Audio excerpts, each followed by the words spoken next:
This is Aging Forward, a podcast from Mayo Clinic about the science behind healthy aging and longevity. Each episode, we explore new ways to take care of our long-term health, the health of our loved ones, and our community, so we can all live longer and better.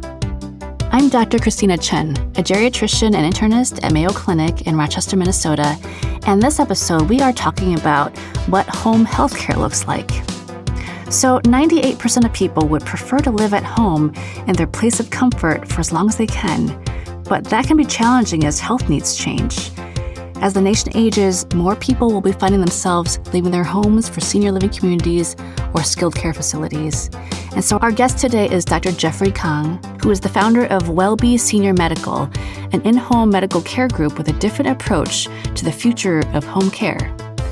In the past 3 decades, Dr. Kang has worked for the Centers of Medicare and Medicaid, helping with decisions about national coverage. He was also the Chief Medical Officer at Cigna, Vice President of Walgreens Health, and President of ChenMed, a primary care medical group for disadvantaged seniors. So today, we really look forward to having this conversation about home healthcare trends for older adults. Welcome, Dr. Kang. Good to speak with you, Dr. Chen.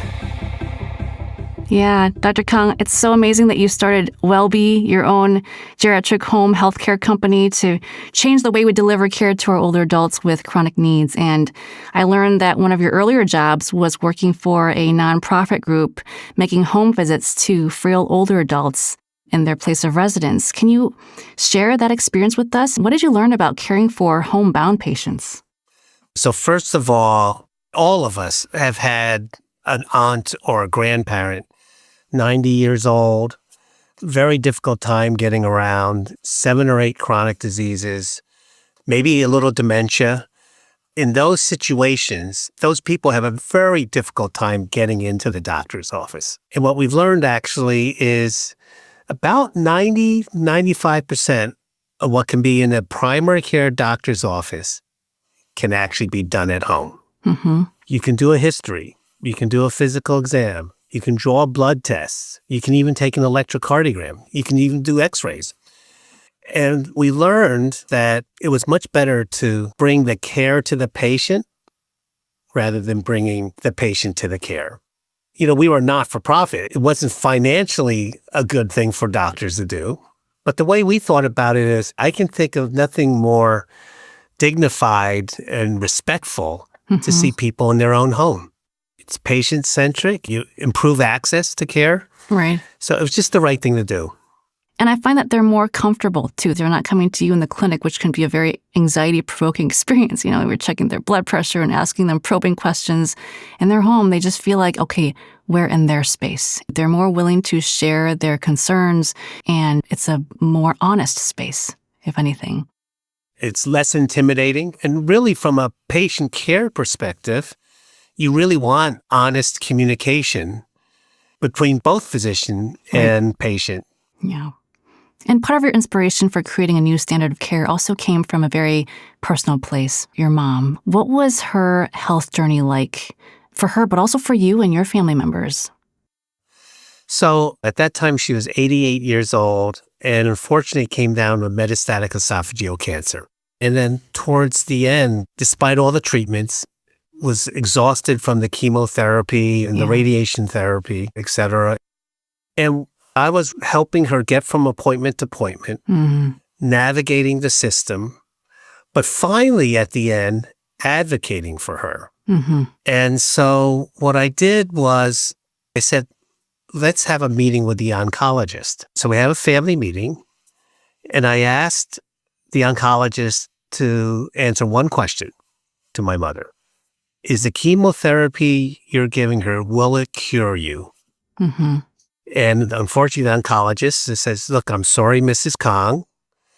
It's not. She, of course, after listening to that, just says, well, you know, if it's not going to cure me, then why am I doing this? I'm suffering. Right. I'm losing my hair. I'm throwing up. And, you know, I just as soon have as best quality of life as I can have in my remaining months. Now, you see this time and time again. Absolutely. The point, though, is I find these really difficult, challenging, frail elderly situations, what they're looking for is someone to help them through the whole system and understand what's going on and to advocate on their behalf. Yeah. So that they can ultimately make their own decisions. If you paint a clear picture for them, present those options that are available for them, have them choose, ultimately it's better organized care. And then it's easier for all of us. And the single piece of missing information for her was that chemotherapy going to cure her or not? Right. But once she heard that missing piece of information, she's, to your point, made her choice on her own. Yeah. A lot of people ask me why geriatrics. I'm sure people ask you. And so the way I think about it is we're giving back to the generation that took care of us. This is a cultural thing you and I share. We're both Chinese Americans. We grew up and were taught to respect and honor the elderly or our parents or our grandparents. And the reason why was because they raised us, they sacrificed for us, right?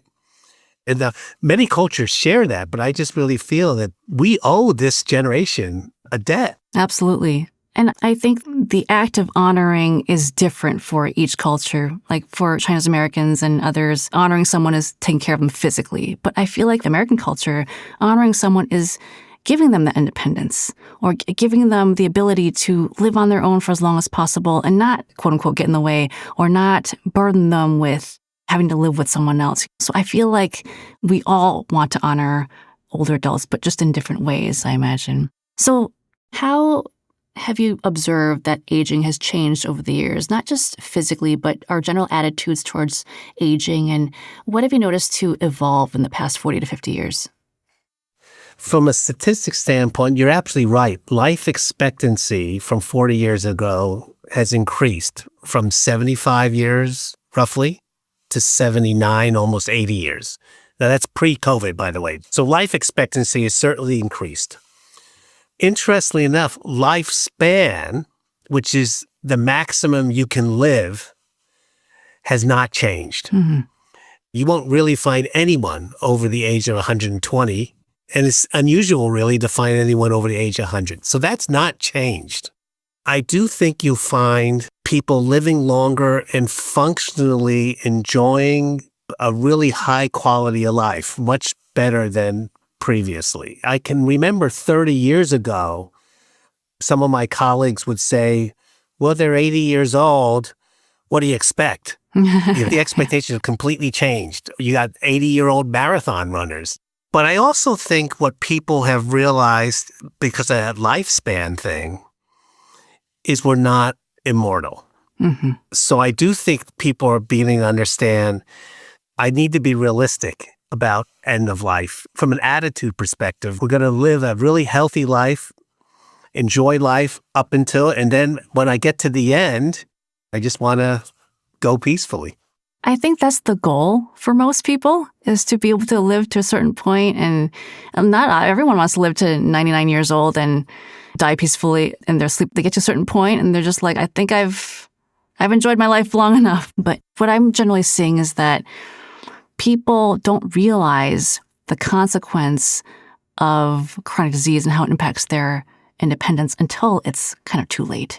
And they don't really understand how much suffering that is. So my whole goal is to try to change attitudes earlier and help them realize the beauty of living long, but also living long to the best of your functional abilities. And so that's where I love practicing my geriatric medicine, is helping people find that kind of art to living well.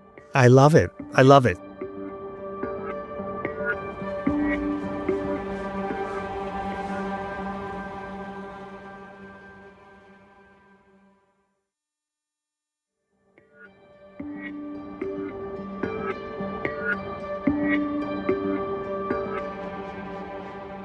So you've already made a clear case for why home health care is preferable to nursing homes, but for those who've never been to nursing homes and long-term care, can you give us some insight into what life in a nursing home can look like?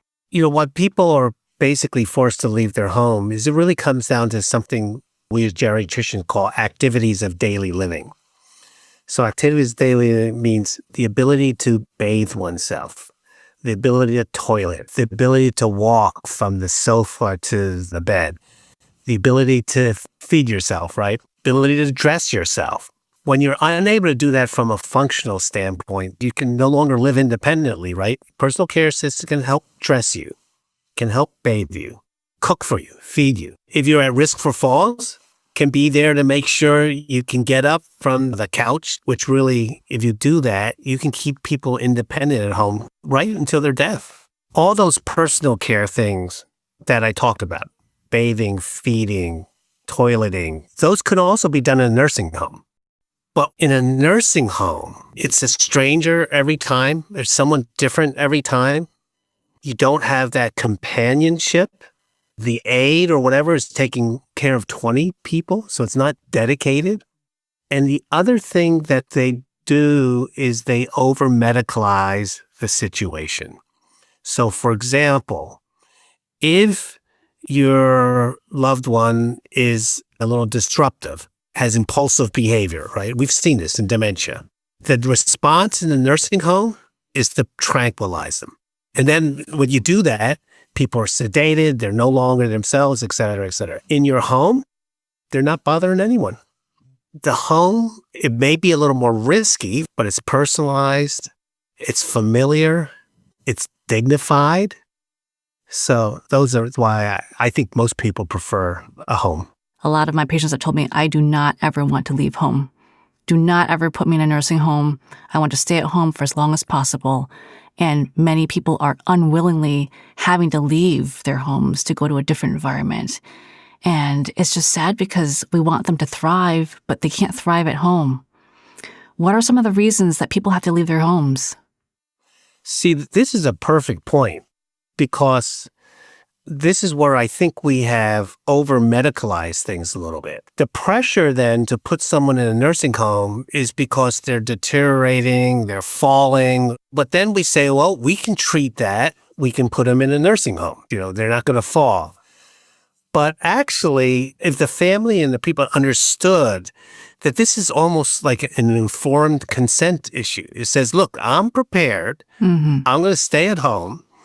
And I know I am taking some risk, and if I end up falling, that's okay. That's my choice, and that's my risk. I think people ought to be entitled to make that decision, but what the medical profession has done is said, no, you can't take that risk, and we're going to put you in a nursing home. I think it's a real problem, and I think that's a discussion we really need to have. Yeah. And if that's the person's goal, we should honor it, even if it means their life might be 3-6 months shorter. Yeah. Because that's their goal. I understand that point. And I think that the fall example is a very black and white one, but there's many situations where it's a slow deterioration, right? They start to have troubles with like one ADL and then activities of daily living. And then they have troubles with more and more. And it gets to a point where it's like they're living at home for years, just they're vulnerable. And it's not just the falling risk, but just the nutrition risk and the not getting enough connections and not living well. And as a physician, we can't let that happen either. Even if they say, oh, just let me rot. I can't let you just sit at home and rot. So let's talk about some resources we can bring into your home now. Just what can we do to keep you living well?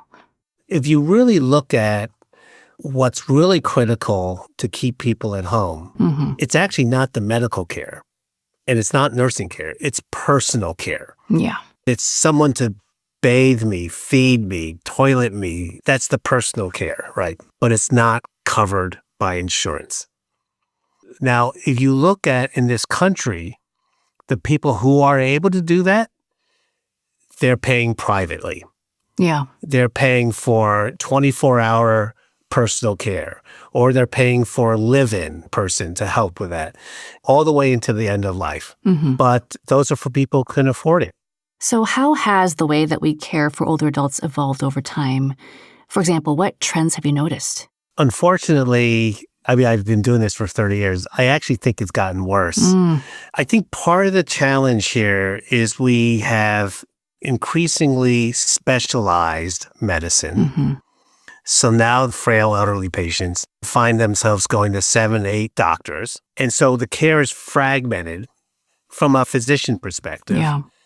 And then it's also fragmented from of location or geography perspective in the sense that you get a different care team in a doctor's office versus in the hospital versus in the nursing home versus in assisted living. When I was doing this, I was the single doctor that took care of the patient regardless of what setting they were. I would see them in the office, and if they had the misfortune of being in the hospital, I'd go see them in the hospital. And then if they ended up in a skilled nursing facility, I'd go see them in the nursing facility. There's that theme of advocacy, navigation, being that constant person to help them through a very complicated system. It's never the same doctor anymore in different places. It's always someone different. I think we've made it worse, quite frankly. That's interesting. It sounds like, if anything, maybe we did it better in the past because we didn't have all these different options to choose from. But there's so much to choose from now that it's gotten more complex. Yeah. In the old days, there really weren't many nursing homes. And so it was either home or hospital or doctor's office, really. What about the just general systemic and financial issues? How has that changed or gotten better or worse? The reason why, let's call it care in the home, has not taken off in the last 30 years is because of the financial issues. I think the financial pressures really push care to the clinic, not to the home. Unfortunately, physicians make more money if they see more patients in the same day. So a doctor in the doctor's office can see 20, 25 people a day versus at home, I could see maybe 4 patients a day. So that's one of the challenges. I think the other financial challenge is from an insurance perspective. Insurance will cover the physician care, the medical care. Right. And will cover skilled home health care, but will not cover personal care. The care that's needed for activities of daily living, helping me bathe and toilet and feed. So that's a big gap. That's really not covered by insurance. As you said, our population is getting older and living longer, and I think we are seeing things trend in that direction of trying to move into more of a geriatric home-based care delivery model. So what has been your experience in this space? I will say, because of the baby boomers, the demand for in-home care is certainly growing. Yeah. And in this country, this is a rough estimate, maybe 5 million people could use in-home care for the frail, elderly, complicated. And so WellBe Senior Medical, for example, we're a new company. We are caring for 170,000. So basically, my sincere hopes is there's more companies like WellBe to get to that 5 million. It's just going to take time. So let's break down the types of care that are included in home health care options. So you described, the custodial needs, which are the most basic needs we all need to survive, right? We need to be able to feed ourselves, get dressed, and clean ourselves, and transfer and mobilize. But then there's also a higher level up, skilled needs, where the role of a primary care comes in, and that can include changing wounds, for example, or medication setup needs. And Medicare Part B does cover that to a certain degree. Can you talk about how your company works with Medicare and what other care is or isn't covered? So we're covered by Medicare. So the skilled care is covered, and then the physician care is covered. That personal care is not covered, the custodial care. Now, the way we put that together is, if they're private pay, they have the resources. We work with them to figure out private duty nursing, or I think the best thing, quite frankly, is a live-in, because you get the same person. The other resource that's out there is some states will actually pay for personal care assistance through the Medicaid program. And then what we'll do is we'll end up getting them enrolled into Medicaid, certifying that they need a certain number of hours of personal care assistance, and then get that into the home. So we facilitate that. We don't provide it ourselves. The states that are willing to do that and pay for the personal care is because they realize the alternative in these situations is a nursing home. And a nursing home turns out to be much more expensive than in the home. So there are states, I would say right now about maybe 25% of them that will do that in the U.S.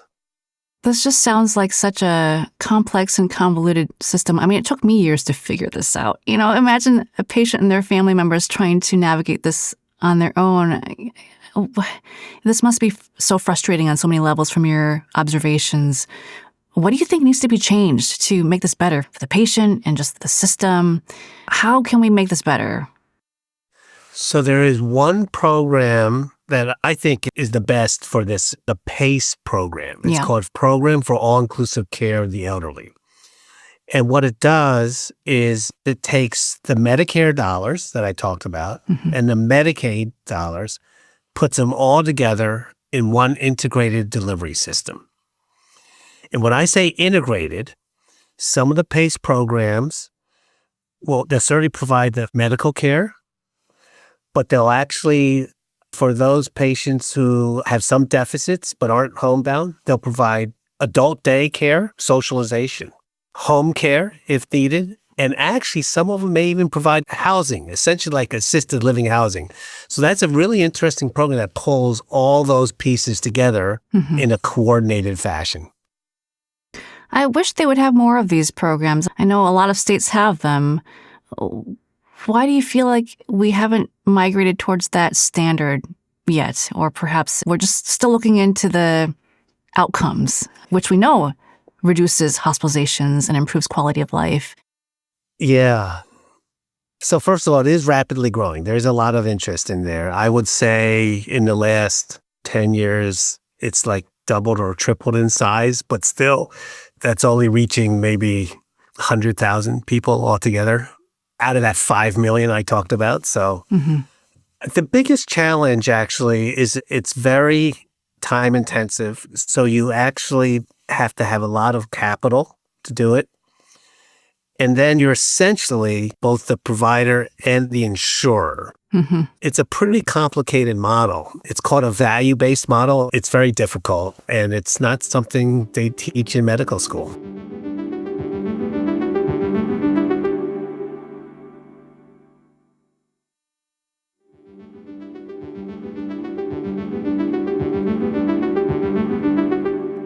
Right now, we're kind of reacting to what happens to people when they fall. It's like, okay, now we have to get PT involved, get them some gait aids, install lighting in the hallway and whatnot. But this really needs to start 10, 20, 30 years even beforehand of how can we get family members and patients to proactively prepare for these different types of situations to just not happen in the first place? Yeah, that's really tough. You described a patient who said their wish was to be at home, period, never go into a nursing home, right? So I think you have to have that discussion early on so you kind of know where you're going. And it's not a very popular discussion to have, but you really have to have that discussion. And it's either the parents or the grandparents initiating discussion or the children initiating. And you're familiar, there's all sorts of tools, advanced care plans, 5 wishes, there's living wills. So I think that's a vehicle to have that discussion. That's first. Second, once you understand the goals, then the forethought here is critical. I'm going to divide this up with private pay versus Medicaid. So if you're someone who's reasonably wealthy and well off, and the goal is to stay at home, like your patients, right? And that's it. Never go to a nursing home. I think you have to focus first on your living situation. And that could be a home or assisted living, but you got to say, this is where I want to be. Okay. Then, let's say it's your permanent home. I would actually make sure you have like a second bedroom free for live-in. Because the best models I've seen, or the best approach I see for someone who can afford it, is you hire a live-in companion and you do it early. So, for example, my father, who passed away, he had a live-in companion who so happened to be Asian, which was great because there was cultural connections. The food was the same and everything. We started that before he really needed it, part-time. But then when he needed it full-time, it's someone he knew It's someone he trusted. The person knew him. All that is really important because one of the problems with these personal care assistants is they come in, it's a stranger, you don't trust them. So I think that's what I would talk to a private pay person. Figure out your living situation. Early on, begin to find a live-in companion of some sort. If you don't have means, then the reality actually is you have to get on Medicaid and actually think about being in a state that has one of these personal care programs. And that requires a fair amount of financial planning to do it. There are financial consultants that will help you do this if you have to deal with your assets and stuff. But that's probably where the planning starts, getting on Medicaid and getting on Medicaid as early as possible, then understanding the resources and benefits that are offered. I agree with all that. And from my observations, I feel like the best success stories I have observed are older adults who are cared for by that one or two dedicated caregiver who knows the situation well, knows their parent well, is committed to their role, is well-resourced or knows where to find the resource, typically has had some education about how to take care of aging needs, and then they're creative too because they just need to know how to be flexible and work with the system. But also, to your point, just being close by is so critical. They don't have to live in the same home or in the same unit, but even next door, in the same neighborhood even, because it really takes a village and a community to take care of each other. And I think that's where we've sort of separated ourselves with over the past several decades is we're so far apart now. We're so separated that we're just used to being on our own. And I don't think humans are created that way. I think we really need each other. Agreed. In fact, wouldn't you rather be cared by your loved one that knows you than some stranger? Yeah. Do you have an example of a patient you worked with in the past who you may think of often who just did well with your care and with the team that you worked with them and had a good outcome or success story that you can share? The one that's really sticks out to me that I just always remember is a WellBe patient where we did exactly what you said. We helped get the custodial care, got on Medicaid. We were with her until she passed away at home. And the nurse practitioner who was caring for her and the care team, they went to her funeral and they felt bad because they thought that they could actually do more because, she died. The nurse practitioner walks up to the casket and the deceased is actually wrapped in a WellBe blanket. Oh my goodness. That is so meaningful. And what that said was we essentially became her family. Yeah. We became her advocate, caring. But that's what it's really about. And I think about this, my mother, I was basically the doctor in the family. I'm like, who do you trust? You talk to the doctor. So the way I like to think about WellBe is we can be the clinician in the family that helps the advocate, the navigate, coordinate everything. And when I hear that story, and I just think that's making a difference in someone's lives. Yeah, and you certainly made a big difference in their families' lives such that they saw you as part of their entire care team and care team family. So really added to her quality of life in many ways, I imagine.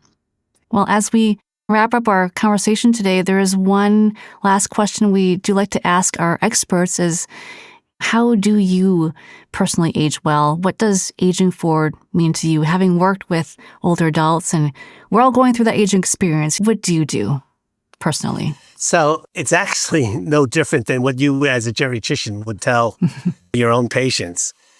It's physical activity, it's mental activity, it's socialization. Really, if you want to live a rich and meaningful life, those are the three things. It's actually less about the pills, quite frankly.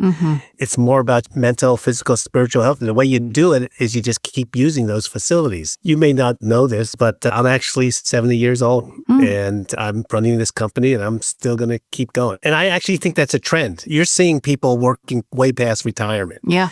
And they're actually doing it to stay meaningfully engaged and feel like they're giving back to society. I think you're going to see a lot of that. Well, you have aged very gracefully, Dr. Kong. I cannot tell that you're almost 70. There's some genes there also, good genes. But how about one parting question you'd like to ask our listeners today? Perhaps a thought that they can think about what can they do for themselves or their loved ones on how they would want to experience care as they age. If you're an elderly patient, I really do think a lot of it comes down to communicating and being clear about your wishes, because as you become more dependent, your family is going to end up making decisions for you. It's really being clear about those wishes and what's your goals. I think if you're the children, it's about trying to anticipate and find a situation, whether it's financially or physically, where you can eventually meet the personal care needs. It really is those custodial needs.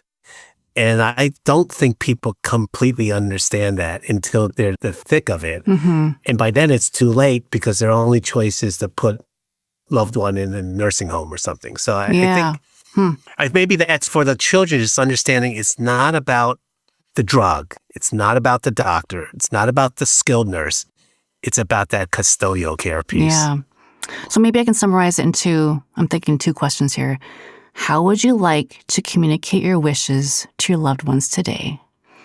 And I'm already thinking this for myself. What does living in home in your 90s look like?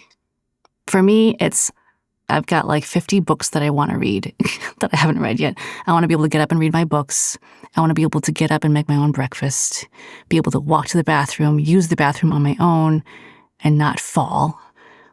I want to be able to still use my phone and text people and be able to watch TV, just do whatever I want and not have to do it depending on someone else. That's what I want to do in my 90s.